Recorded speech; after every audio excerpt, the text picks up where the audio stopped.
This is what we're talking about. We're basing all our training on this.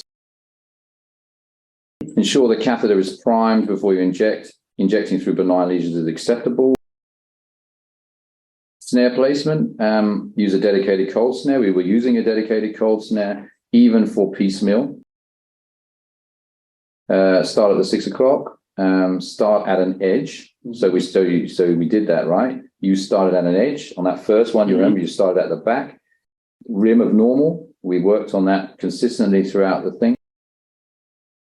Long axis of the snare parallel to the polyp base. So do you know what that means? So the long part of the snare, that's normally from front to back, sits on the edge you're trying to cut off. And you see me doing that repeatedly. So you've done all that. And then once you've finished, spend time looking at the defect. So you've absolutely done that. Put dye in if it's not there, but actually it was there pretty much the whole time. The dye is still to have a look. Don't treat bleeding. Don't worry about perforation. And you took a very nice photo in the end of that.